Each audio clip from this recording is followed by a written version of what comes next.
Hello friends, I am बेला जैन और मैं आपका हार्दिक स्वागत करती हूँ हमारे चैनल इंग्लिश वाणी पर। लास्ट क्लास में हमने सीखा था सेंटेंस बनाने की प्रैक्टिस कैसे करनी है और वो बहुत जरूरी भी है अगर आप इंग्लिश सीखना चाहते हैं और उसे यूज करना चाहते हैं तो। और जिन्होंने भी मेरे बताए तरीके से प्रैक्टिस की होगी तो आई नो उन्हें कुछ ना कुछ छोटी मोटी प्रॉब्लम जरूर आई होगी। आज की क्लास में हम उन्हीं प्रॉब्लम्स को सॉल्व करेंगे, लेकिन उससे पहले दो बातें।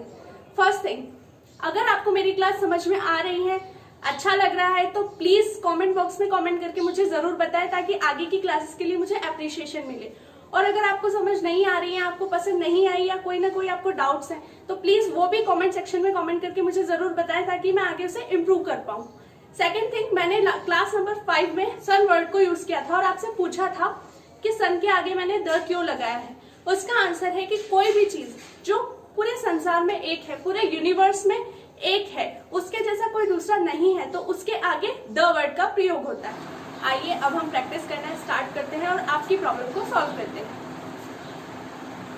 देखिए, फर्स्ट सेंटेंस है वह मेरी माँ है। कल मैंने ये सेंटेंस ऐसे बोला था, यह मेरी माँ है, परिचय देते हुए बोला था।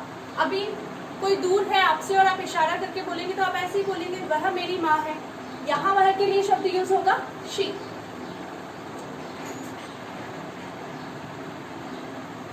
है के लिए आएगा इज, क्योंकि शी सिंगुलर सब्जेक्ट। और मेरी माँ को कहते हैं माय मदर।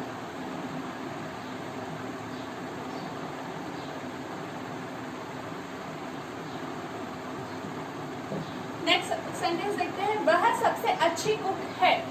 क्या है? कुक है, सबसे अच्छी कुक है। कौन है? वह। तो यहाँ भी आएगा शी। शी है के लिए आएगा इज, क्योंकि सब्जेक्ट के जस्ट बाद हम क्या लगाते हैं? वर्ब लगाते हैं। शी इज सबसे अच्छी कुक, सबसे अच्छा, सबसे अच्छे के लिए बोला जाता है बेस्ट। कुक, कुक को इंग्लिश में कुक ही बोलते हैं। एक्चुअली ये इंग्लिश वर्ड ही है। She is best cook. अब यहाँ कुछ अधूरा लग रहा है क्योंकि इस बेस्ट के आगे हम लिखेंगे द। अब ये यहाँ द क्यों लगाया है मैंने, इसका रीजन भी आप मुझे देंगे। इसका रीजन आप मुझे कमेंट बॉक्स में देंगे और मैं अगली क्लास में आपको इनका आंसर बताऊंगी। नेक्स्ट सेंटेंस में चलते हैं। उसके हाथ में जादू है। उसके हाथ में जादू है। क्या है? जादू है। अब यहाँ पे कोई सब्जेक्ट नहीं है, इसलिए हम यहाँ क्या यूज करेंगे? Introductory subject. इंट्रोडक्टरी सब्जेक्ट होता है देयर या इट, जो हमने पहले क्लासेस में पढ़ चुके हैं। अब देयर कहाँ यूज होता है और इट कहाँ यूज होता है? पहले हम इट को देख लेते हैं। इट कहाँ यूज होता है? जहाँ समय या मौसम की बात की जाती है। ना तो यहाँ किसी समय की बात की जा रही है, ना ही मौसम की, इसलिए यहाँ यूज होगा देयर। देयर। जादू क्या है? सिंगुलर वर्ड है, इसलिए इज। There is magic. क्या है? जादू है। कहाँ है? उसके हाथ में। अब आप बोलेंगे कि आप मम्मी के लिए उसके यूज कर रहे हैं, उनके नहीं बोला।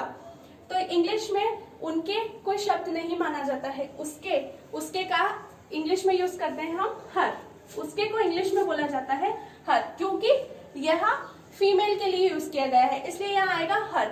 अगर यह उसके हम किसी मेल के लिए यूज करते तो यहाँ आता हिज। अगर यह किसी जानवर या किसी वस्तु, किसी ऑब्जेक्ट के लिए यूज किया जाता तो यहाँ आता इट्स। और यह अगर उनके लिए, दो से ज्यादा लोगों के लिए, एक से ज्यादा लोगों के लिए यूज किया जाता तो यहाँ आता देयर। वो मैं आपको लास्ट में लिख के दे दूंगी। There is magic. कहा? उसके हाथ में, तो इन हर हैंड। अब बताती हूँ मैं आपकी प्रॉब्लम। आपको प्रॉब्लम आई होगी कि ये सेंटेंस हमने बना लिए, ये हमने बना लिए, बट इसमें आपको कैसे पता चला कि यहाँ सब्जेक्ट नहीं है?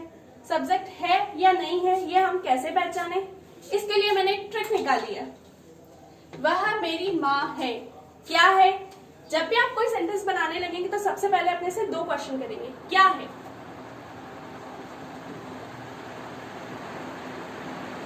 क्या है? माँ है। मेरी माँ है। कौन है? कौन है मेरी माँ? यह या वह। सेकंड क्वेश्चन आप करेंगे कौन। कौन है, तो इस सेंटेंस में आपको आंसर मिल रहा है वह, इसलिए वह क्या हो गया यहाँ हमारा सब्जेक्ट। नेक्स्ट सेंटेंस पे आते हैं, वह सबसे अच्छी कुक है। क्या है? सबसे अच्छी कुक।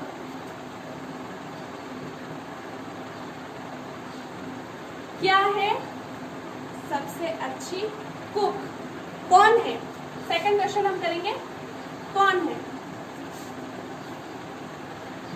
सेंटेंस में इसका आंसर ढूंढेंगे वह, इसका आंसर हमें मिल गया वह, तो ये वह क्या हो गया हमारा सब्जेक्ट। थर्ड सेंटेंस पे आते हैं, क्या है?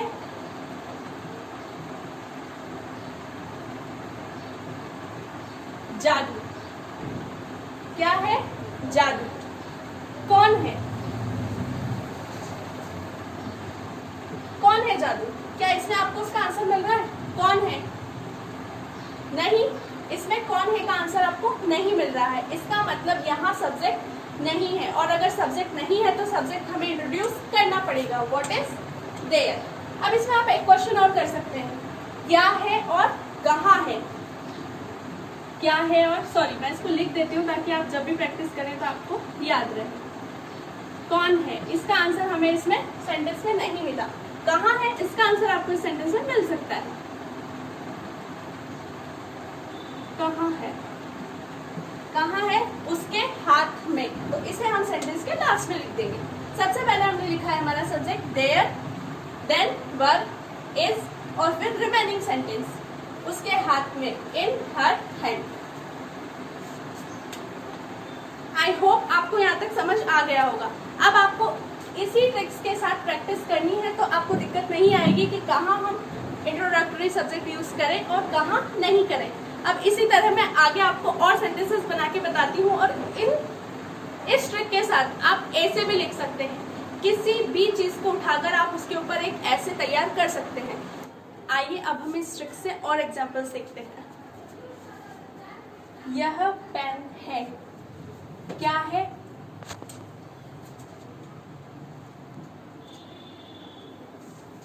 क्या है?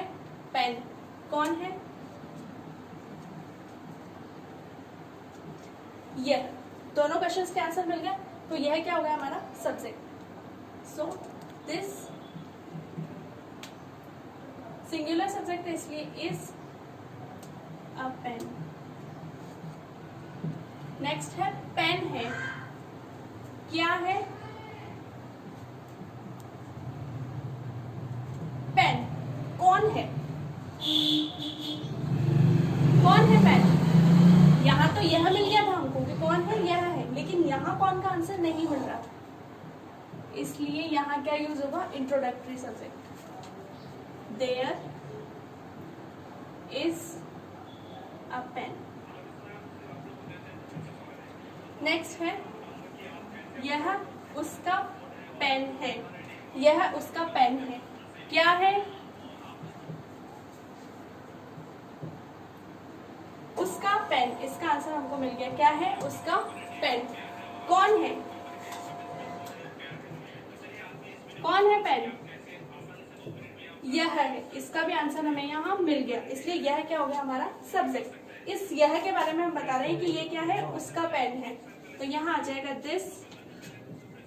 दिस के साथ सिंगुलर वर्ब इज, उसका पेन, या किसी लड़के के बारे में बात हो रही है या लड़की के बारे में बात हो रही है, ये हमें नहीं पता, तो यहाँ हम यूज कर सकते हैं या तो हिज पेन या हर पेन। तो दिस इज हिज पेन। उसका पेन है। क्या है?